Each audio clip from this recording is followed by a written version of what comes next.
السلام عليكم ورحمة الله وبركاته خبجمتوتا في أوبلينكي يبقالي جرتو بقى جراتن الران تنا هنتي خيسانو إن شاء الله إيه أبي تكون سنجرسيسو بربادا أبي سنسمع مالنان أبي زوم وكو سنجان كانا أبي زوم أكادا تبو فتن بلاي ستور كيسا سنتن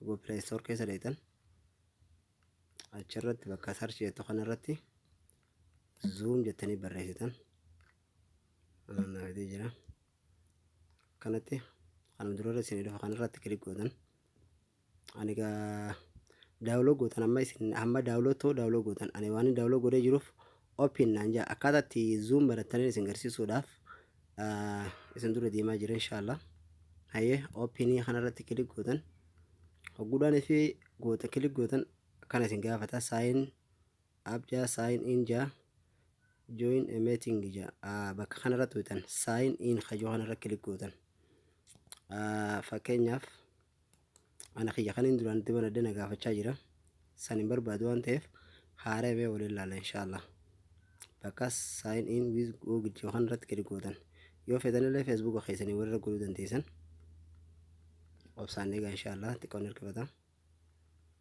أوكي أسرتي زين العابدين جا أما أكانتي حارة وان بنشوا بربادوف بكخانا رت كري جودن أوكي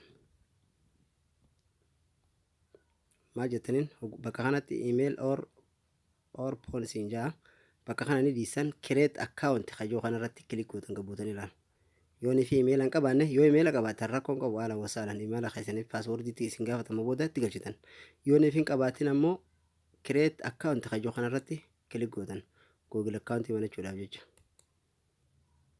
hayyee eega akkas gootan booda inshallah bakka tanatti maqaalee fi wanni isin gaafata tokkoffaa dura irratti first name isin jaa bakka kanatti maqaa keessan barreessitan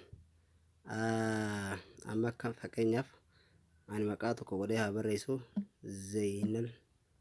Zeenal jeetiin gabaabsee Abidiin jee Abidiin jeetiin barreessama akkanatti bakka kana gabbu'aa imeela barreeffadhaa isin jaa bakka tanatti waan irraanfachuu hin qabne keessaa imeela keessan bakka kanarratti gunii fi gabbuutan laal as jalatti isinii fida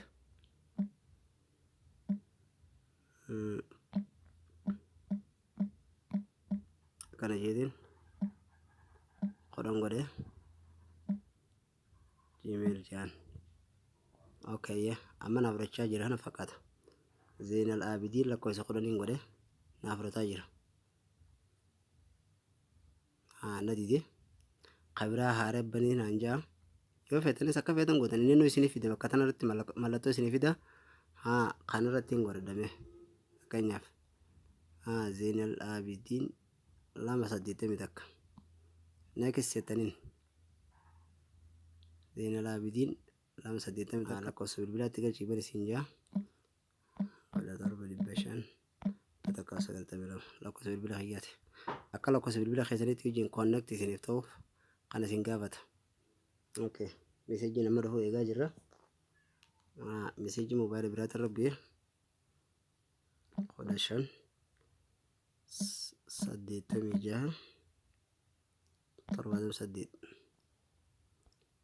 akkanattaniin guyyaatti godhi siin jaa fakkeenyaaf bakka kanatti Abriiliin godha daa'ijaa guyyaa 22 godha bara 19 fakkeenyaaf kafeetan godhachuu dandeessan 1998 godhadhammani fakkeenyaaf bakka kanatti waan godhachuu qabdan dhiira moo dhalaa isin jaa anima waan fedhan godhadhaa isinis waan feetan godhachuu dandeessan next bakka jiru kana tuutanii jechuun booda guraaniif kana kana tuutan kono yes kajoo kanarratti ni tuutanii bakka baname jechuu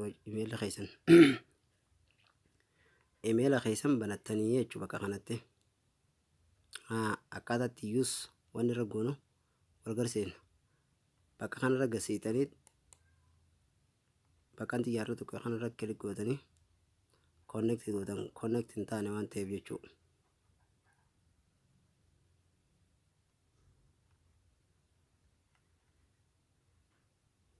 Hayyeegaa kabajamtootaa fi obboleeyyan kiyya qaqqaalii akkaatumaan ifiitti fayyadamu irraan isin garsiisaa jira.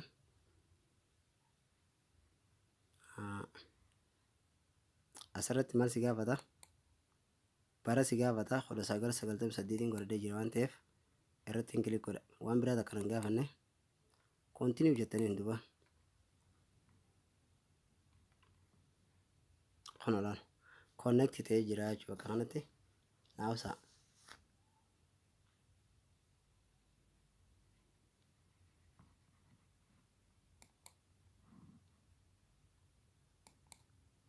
Barbaadee dhufee kunoo kana connect ta'ee jira jechuudha. Zeenal Abidin achii booda zuum banattan yoonii fi amma fakkeenyaaf namootaaf sagantaa qabdee hojiin jechuudha irra dalaguu barbaaddu taate viidiyoo yoo barbaaddes wanni biraatti yoo barbaaddes start meeting hajoo kanarratti kilik goota. Inshaallah zuum bifa kanaan banatanii jechuudha. Amma fakkeenyaaf seetingii keessa seenta profaayila kan kee sirreeffachuu feetee haa jennu profaayila kan kee irra kilik gootee dhufta. Bakka kanaan maqaa feetutti godhatta. Maqaa barbaadde godhachuu dandeessa.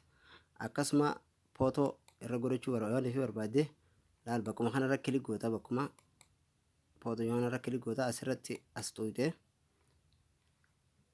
seetingii kee keessa seentee waan kee keessa seentee galarii kee keessa seentee irra godhachuu dandeessa jechuudha. Footoo feete tanuma barbaadde jechuudha. Footoo barbaadde irra godhachuu dandeessa inshaallah. Feetu quraan irra godhatta, feetu footoo irra godhatta, feetu immoo waan feete irra godhatta jechuudha. Inshaallah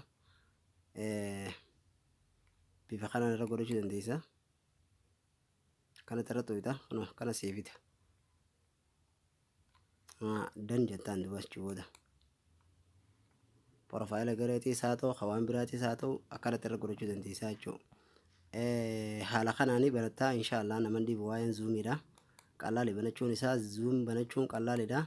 Bifa kanaan banattaa isin jechuu barbaadeeti inshaallah barumsi keenya karraa asirratti dhaabbata. Darsii barnoota keenya waan isin hin galle asirraa koomentii jala nu barreessaa.